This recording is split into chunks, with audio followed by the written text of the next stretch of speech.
વંદે માતરમ વિદ્યાર્થી મિત્રો, કેમ છો? મજામાં ને? હવે આપણે લાસ્ટ લેક્ચરમાં આપણે સિમ્પલ પ્રેઝન્ટ ટેન્સની વાક્ય રચના એમના અલગ અલગ એક્ઝામ્પલ્સનો આપણે રિવિઝન પેટે અભ્યાસ કરેલો. હવે ત્યારબાદ આજના લેક્ચરમાં જે નેક્સ્ટ ટેન્સ છે, ધ પાસ્ટ સિમ્પલ ટેન્સ અથવા તો ધ સિમ્પલ પાસ્ટ ટેન્સ અથવા તો સિમ્પલ પાસ્ટ ટેન્સ એટલે કે સાદો ભૂતકાળ, એમનો અભ્યાસ કરવા જઈ રહ્યા છીએ. તો જે લગભગ તમારી સમક્ષ જે એક સ્ક્રીન ઉપર જે તમારી સમક્ષ દેખાઈ રહી છે માહિતી, એ તમને મેં ઓલરેડી જે તે સમયે સિમ્પલ પાસ્ટ ટેન્સ જ્યારે એમનો અભ્યાસ કરેલો ત્યારે આ જ જે પીડીએફ ફાઇલ છે એ તમને સમયાંતરે પહોંચતી કરેલી. એનો તમે જે તે સમયનો સદુપયોગ કરી અને આ પીડીએફ ફાઇલ છે એ તમે એનો અભ્યાસ કરીને તમારી ફેરબુકમાં એમનું શું કહેવાય કે લેખન કરેલું હશે. અને ત્યારબાદ એ લેખન કર્યા બાદ તમે એનો સારી રીતે અભ્યાસ પણ કરેલો હશે, પરંતુ ફરીવાર એ સિમ્પલ પાસ્ટ ટેન્સનું આપણે આજે રિવિઝન કરવા જઈ રહેલા છીએ. તો મિત્રો ધ્યાનથી સાંભળજો. સિમ્પલ પાસ્ટ ટેન્સ સાદો ભૂતકાળ. સાદો ભૂતકાળ અથવા તો ભૂતકાળ એટલે ભૂલાયેલો, વીતી ગયેલો, પસાર થઈ ગયેલો સમય. ભૂતકાળ એટલે શું? ભૂલાયેલો એટલે કે ભૂલી ગયેલા હો, વીતી ગયેલો એટલે કે કોઈ વસ્તુ વીતી ગયેલી હોય, અથવા તો પસાર થઈ ગયેલો સમય એટલે કે જે વસ્તુ પસાર થઈ ગઈ છે એવો સમય. આપણે ભૂલાઈ ગયું હોય, વીતી ગયું હોય અને જે વસ્તુ પસાર થઈ ગઈ છે એને આપણે ભૂતકાળ કહીએ. ભૂતકાળમાં કોઈ સમયે કોઈ ક્રિયા થઈ ગઈ એવું બતાવવા માટે આ કાળ વપરાય છે. એટલે કે ભૂતકાળમાં કોઈ સમયે કોઈ ક્રિયા થઈ ગઈ છે એટલે કે પૂર્ણ થઈ ગઈ છે, વીતી ગઈ છે, પસાર થઈ ગઈ છે, એ ક્રિયા દર્શાવવા માટે આ કાળનો ઉપયોગ થાય છે. ટાઈમ વર્ડ્સ અથવા કી વર્ડ્સ અથવા તો ઇન્ડિકેટર્સ કહી શકે, એટલે કે સમયદર્શક શબ્દો, બરાબર, અથવા તો જે આપણે કાળ દર્શાવતા શબ્દો જેની લિસ્ટ અહીં આપેલું છે તમારી સમક્ષ. જો ગઈકાલે એટલે કે યસ્ટરડે, ગઈકાલે, સવારમાં, ઇન ધ મોર્નિંગ, સવારમાં એટલે કે ઇન ધ મોર્નિંગ. આપણે એમ કહીએ કે ભાઈ સવારમાં હું આજે 6 વાગે ઉઠ્યો ત્યારે મેં બ્રશ કરેલું, સવારમાં ઇન ધ મોર્નિંગ. ત્યાર પછી ગયા અઠવાડિયે, લાસ્ટ વીક, ગયા અઠવાડિયે, લાસ્ટ વીક. ગયા મહિને, લાસ્ટ મંથ. ત્યાર પછી લાસ્ટ ડે એટલે કે ગયા દિવસે, ગયા વર્ષે, લાસ્ટ યર. થોડા સમય પહેલાં, બિફોર સમટાઈમ્સ, બિફોર સમટાઈમ્સ એટલે કે થોડા સમય પહેલાં. ભૂતકાળમાં, ઇન ધ પાસ્ટ, ભૂતકાળમાં એટલે કે ઇન ધ પાસ્ટ. જૂના જમાનામાં, in olden days, in old days અથવા તો ઇન ઓલ્ડન ડેઝ, જૂના જમાનામાં. પહેલાં, અગો વગેરે. ત્યાર પછી આપણે એમ કહીએ બિફોર સમ ટાઈમ, થોડા સમય પહેલાં. બિફોર લોંગ ટાઈમ, ઘણા સમય પહેલાં. તો એવા ઘણા બધા ઇન્ડિકેટર્સ, કીવર્ડ્સ છે, બરાબર, જે સમયદર્શક શબ્દોનો ઉપયોગ તમે કરી શકો છો. આમાં તમે last week, last Sunday, last Monday એવા પણ શબ્દો ઉપયોગ કરી શકો. Last June, last July, last December, last January, એ પ્રમાણે.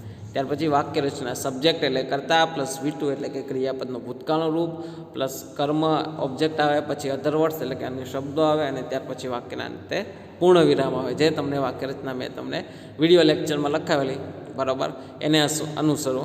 આ ટૂંકમાં વાક્ય રચના આપેલી છે, એ તમને ફૂલ્લી વાક્ય રચના મેં તમને લખાવીને આપેલી. ત્યાર પછી એક્ઝામ્પલ્સ જોઈએ. મેં ગઈકાલે આ ટી શર્ટ ખરીદ્યું. મેં ગઈકાલે આ ટી શર્ટ ખરીદ્યું એટલે કે I bought this T shirt yesterday.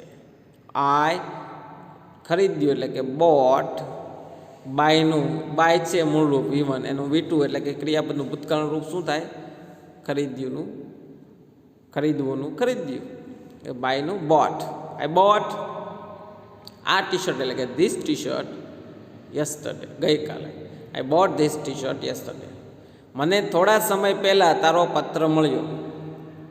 I received your letter. મળ્યો એટલે કે received. I received your letter before some time. Before some time એટલે કે થોડા સમય પહેલાં, એટલે કે મને થોડા સમય પહેલાં તારો પત્ર મળ્યો. ત્યાર પછી તેણીએ ગયા વર્ષે લગ્ન કરી લીધા. શી મેરીડ લાસ્ટ યર. શી મેરીડ લગ્ન કરી લીધા. લગ્ન કરવા અથવા તો મેરી એટલે કે એનું ભૂતકાળનું મેરીડ. લાસ્ટ યર ગયા વર્ષે. She married last year. ત્યાર પછી ગાંધીજી રાજકોટમાં ભણતા. Gandhiji studied in Rajkot.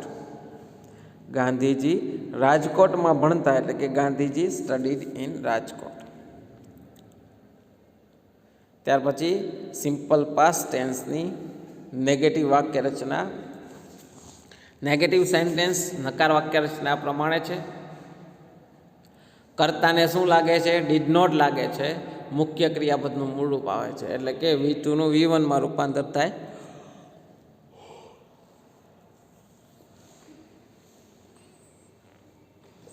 પછી પાછું ગુજરાતીમાં આપેલું છે કે ગુજરાતીમાં ક્રિયાપદને ન અથવા તો નહીં લાગે છે નકારમાં. બરાબર. સૂત્ર છે સબ્જેક્ટ એટલે કે કર્તા પ્લસ ડીડ નોટ અથવા તો ડીડન્ટ પ્લસ V1 એટલે કે ક્રિયાપદનું મૂળરૂપ પ્લસ ઓબ્જેક્ટ એટલે કે કર્મ બાદ અધર વર્ડ્સ એટલે કે અન્ય શબ્દો અને વાક્યને તે ફૂલ સ્ટોપ એટલે કે પૂર્ણ વિરામ. તો આ પ્રમાણેની ફૂલ્લી વાક્ય રચના જે મેં બોલી છે એ પ્રમાણે તમને તમારા વિડીયો લેક્ચરમાં જે તે સમય ભૂતકાળમાં લખાવેલી આ રિવિઝનમાં જે આપેલી છે એ તમને PDF ફાઇલ સ્વરૂપે મોકલેલી. તો જે તમને બોર્ડમાં લખાવેલી એ વાક્ય રચનાનો અભ્યાસ કરીને અને અનુસરો. આને પણ અનુસરી શકો છો. ટૂંકમાં તમે યાદ રાખવી હોય તો બહુ લાંબો ફેર નથી. ત્યાર પછી પ્રથમ એક્ઝામ્પલ. અમે ગયા રવિવારે વોલીબોલ રમ્યા. તો વિધાન કેવું છે? હકાર. વી played volleyball last Sunday. We played volleyball last Sunday. અમે ગયા રવિવારે વોલીબોલ રમ્યા નહીં. નકાર વાક્ય. તો એનું કેવી રીતના થશે ભૂતકાળમાં? We did not play. We પ્લેડનું શું થયું? We did not play volleyball last Sunday. We played વોલીબોલનું શું થયું? We did not played volleyball last Sunday. મેં આ વર્ષે પતંગો ઉડાવી. હકાર. I flew kites this year. I flew kites this year. ફ્લાયનું શું છે? ભૂતકાળનું ફ્લ્યુ. તેનું આપણે નકાર જોઈએ. મેં આ વર્ષે પતંગો ન ઉડાવી અથવા તો મેં આ વર્ષે પતંગો ઉડાવી નહીં. નકાર છે. તેનું આપણે કેવી રીતના થશે? I did not fly kites this year. I flew kites this યરનું શું થયું? I did not fly kites this year. એટલે કે ડીડ નોટ આવ્યું એટલે કે ફ્લ્યુનું શું થયું? ક્રિયાપદનું મૂળ રૂપ આવી ગયું. V2નું V1માં રૂપાંતર થયું. તો આ પ્રમાણે વાક્ય રચના બને. ત્યાર પછી ઇન્ટ્રોગેટિવ સાદા ભૂતકાળની પ્રશ્નાર્થ વાક્ય રચના.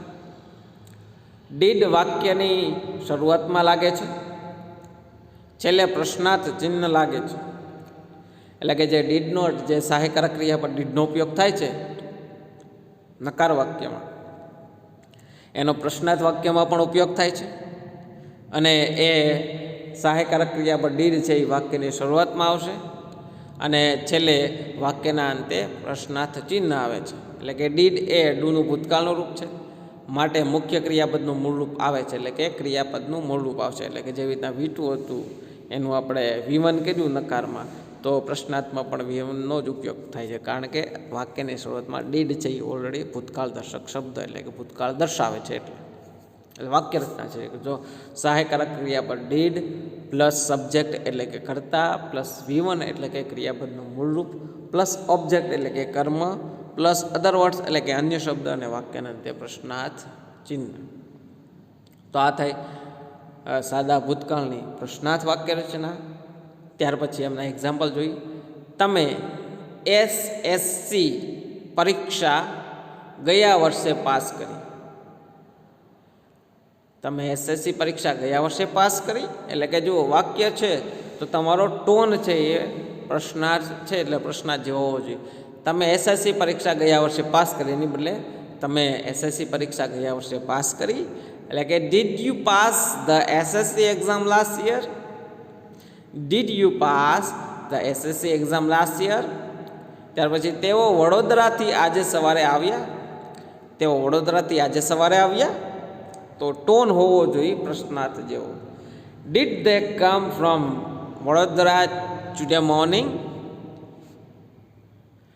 તેઓ વડોદરાથી આજે સવારે આવ્યા એટલે કે did they come from Vadodara today morning.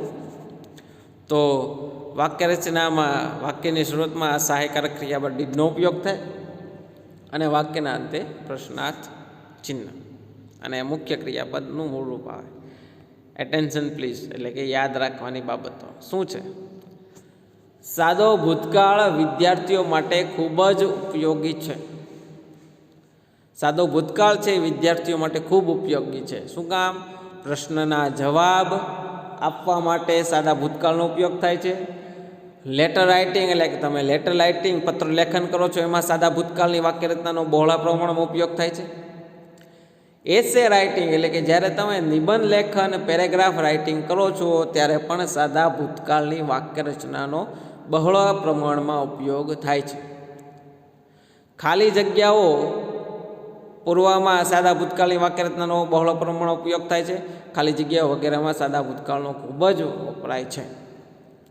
એટલે કે પ્રશ્ન જવાબ આપવા, લેટર રાઇટિંગ, એસે રાઇટિંગ, ખાલી જગ્યાઓ વગેરેમાં સાદા ભૂતકાળની વાક્ય રચનાનો સંપૂર્ણ બહોળા પ્રમાણમાં ઉપયોગ થાય છે. હકારમાં જ ફક્ત વી ભૂતકાળનું રૂપ વપરાય છે. એટલે કે હકાર વાક્ય રચનામાં જ V2 એટલે કે ભૂતકાળના રૂપનો ઉપયોગ થાય છે. બાકી નકાર વાક્ય રચના પ્રશ્નાર્થ WH શબ્દથી બનતી પ્રશ્નાર્થ વાક્ય રચનામાં તમારે V2 એટલે V2ની જગ્યાએ V1 એટલે કે ક્રિયાપદના મૂળ રૂપનો જ ઉપયોગ થશે.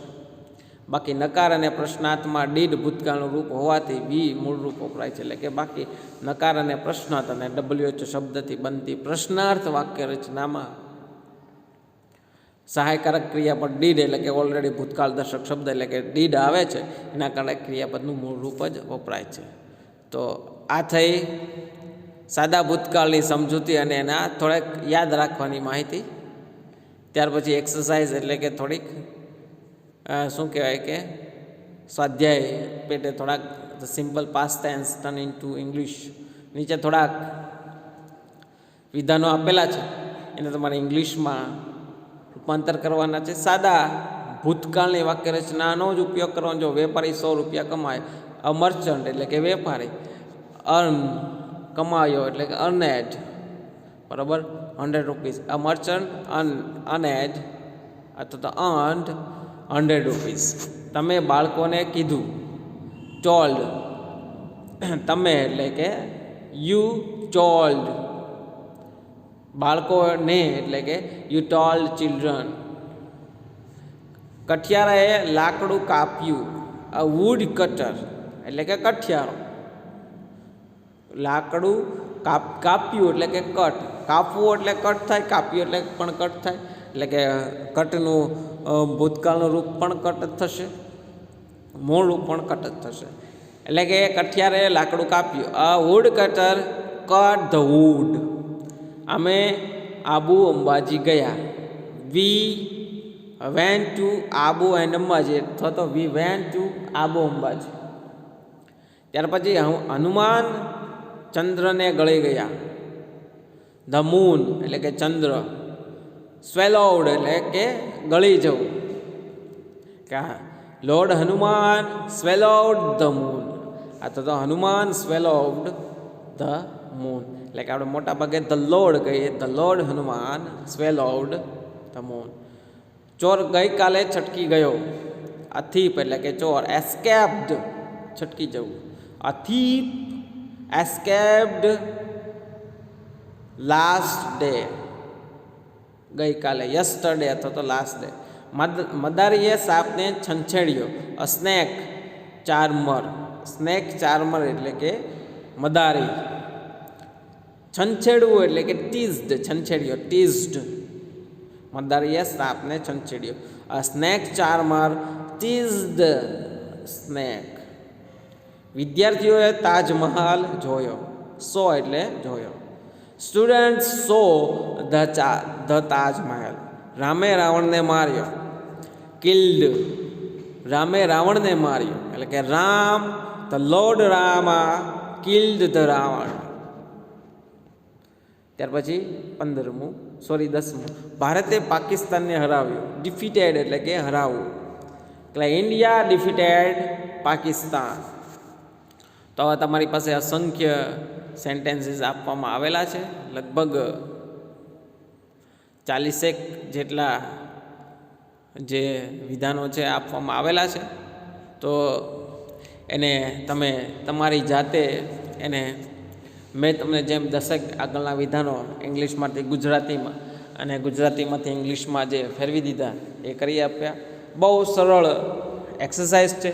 બાજુમાં તમને જે કર્તા છે અથવા તો મુખ્ય ક્રિયાપદ છે એમના જે ગુજરાતીમાંથી જે અંગ્રેજીમાં જે વર્ડ થાય છે એ વર્ડ છે એ તમને ત્યાં આપવામાં આવેલા છે અને એનું ઉચ્ચારણ પણ સાઈડમાં લખેલું છે. એટલે બહુ સરસ છે. બહુ સારી રીતે તમે એનો અભ્યાસ કરી અને જાતે સેન્ટેન્સ બનાવી શકો છો. વાક્ય રચના તમારી સમક્ષ ઉપરના જે સમજૂતીમાં આપેલી છે, એક્ઝામ્પલ્સ પણ આપેલા છે. એટલે વાક્ય રચના પણ સરળ છે અને જે શબ્દો ન આવડતા હોય, અઘરા લાગતા હોય, તેનું ઓલરેડી તમને ગુજરાતી ટુ ઇંગ્લિશ કરીને આપેલું છે. તો એવા બધા શબ્દોનો ઉપયોગ કરી અને તમે જાતે પણ જે નીચેના જે બીજા 15, 20, 25 વિધાનો બાકી છે એનો અભ્યાસ કરી અને તમે એને ઇંગ્લિશમાં ટ્રાન્સલેટ કરી અને લખી શકો છો. તો આ જે બધા વિધાનો છે એનો સારી રીતે અભ્યાસ કરો. બરાબર. મારા ખ્યાલથી તમે જે તે સમય દરમિયાન તમારી ફેરબુકમાં તમે આ બધા જ વિધાનો લખેલા હશે. બરાબર. એટલે માત્ર એનો અભ્યાસ કરો. શક્ય હોય તો રફબુકમાં ફરીવાર આ બધા જ વિધાનો અભ્યાસ કરીને જાતે ઇંગ્લિશમાં સાદા ભૂતકાળની વાક્યરચનાનો ઉપયોગ કરી અને સેન્ટેન્સ બનાવો અને લખો. તમારા માટે બહુ ફાયદાકારક છે. સાદા ભૂતકાળની બધી વાક્યરચનાઓનો અભ્યાસ કરીને તમે સારી રીતે એસે રાઇટિંગ છે, લેટર રાઇટિંગ છે, ત્યાર પછી કોઈ એ ભૂતકાળની બનેલી ઘટનાઓ છે એ તમે તમારી જાતે પણ દર્શાવી શકો છો. અભ્યાસ છે, મહાવરો છે, ખૂબ જ મહત્ત્વનો છે. તો મિત્રો જે એક્સરસાઇઝ આપેલી એનો સારી રીતે અભ્યાસ કરો, એનો મહાવરો કરો. તો અહીં આપણે સાદા ભૂતકાળની બધી વાક્ય રચનાઓ અને સાદા ભૂતકાળને જે રિવિઝનનો લેક્ચર છે અહીં આપણે કમ્પ્લીટ કરીએ છીએ. નેક્સ્ટ લેક્ચરમાં ફરીવાર નવા ટેન્સ સાથે મળીશું. તો ત્યાં સુધી ધન્યવાદ.